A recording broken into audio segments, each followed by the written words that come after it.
കേരളത്തിന്റെ സസ്യവൈവിധ്യങ്ങളിലേക്ക് ഒരു പുതിയ പേരുകൂടി. കൊല്ലം ജില്ലയിലെ റോസ് മലയിൽ നിന്ന് ഒരു പുതിയ ഇനം പായൽ കണ്ടെത്തി.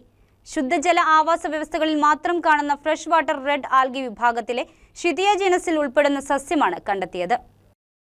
ഷിത്തിയ റോസ്മലൈൻസിസ് എന്നാണ് ഈ പായലിന് ഗവേഷകർ ശാസ്ത്രീയ നാമം നൽകിയിരിക്കുന്നത്. കോതമംഗലം മാർ അത്തനേഷ്യസ് കോളേജ് ബോട്ടണി വിഭാഗം assistant professor doctor Jayalakshmi PS, Kochi Thevara Sacred heart college മുൻ പ്രിൻസിപ്പൽ ഡോക്ടർ ജോസ് ജോൺ എന്നിവരാണ് ഈ കണ്ടെത്തൽ നടത്തിയത്. ഷിത്തിയയുടെ ജനസിൽ ഇന്ത്യയിൽ നിന്ന് ഹിമാലയത്തിൽ മാത്രമാണ് മറ്റൊരു ആൽഗെ ഇതിനു മുൻപ് കണ്ടെത്തിയിട്ടുള്ളത്. ഗവേഷണ ഫലങ്ങൾ അമേരിക്ക ആസ്ഥാനമായ ഇന്റർനാഷണൽ ഫൈക്കോളജിക്കൽ സൊസൈറ്റിയുടെ ജേണലായ ഫൈക്കോളജിയയിൽ പ്രസിദ്ധീകരിച്ചു. ഈ ഗവേഷകർ ഇതിനു മുൻപ് 3 പുതിയ സസ്യങ്ങളും കേരളത്തിൽ നിന്ന് ശാസ്ത്രലോക മുന്നിൽ അവതരിപ്പിച്ചിട്ടുണ്ട്. കുമനോവ ചൗഗ്ലെയി, കുമനോവ പെരിയാറൻസിസ്, മാക്രോസ് പൊറൈഫൈക്കോസ് സഹ്യാദ്രിക്കസ് എന്നിങ്ങനെയുള്ള പേരുകൾ നൽകിയിട്ടുള്ള ഈ സസ്യങ്ങളെ എറണാകുളം ജില്ലയിലെ കുട്ടമ്പുഴയിൽ നിന്നും ഇടുക്കി ജില്ലയിലെ പല ഭാഗങ്ങളിൽ നിന്നുമാണ് കണ്ടെത്തിയിട്ടുള്ളത്. ഇവയിലെല്ലാം DNA ബാർകോഡിംഗ് നടത്തുകയും അവയുടെ അന്താരാഷ്ട്ര ഫലങ്ങൾ അന്താരാഷ്ട്ര ജേണലുകളിൽ പ്രസിദ്ധീകരിക്കുകയും ചെയ്തിട്ടുണ്ട്. മാക്രോസ് പെറൈഫൈക്കോസ് എന്ന ജീനസ് തന്നെ ലോകത്തിൽ ആദ്യമായി കണ്ടെത്തിയതും ഈ ഗവേഷകരാണ്. ഇത്തരം അപൂർവ ഇനം പായലുകളിൽ ഇന്ത്യയിൽ തന്നെ വിരലിൽ എണ്ണാവുന്ന ഗവേഷകർ മാത്രമാണ് പഠനം നടത്തിവരുന്നത്.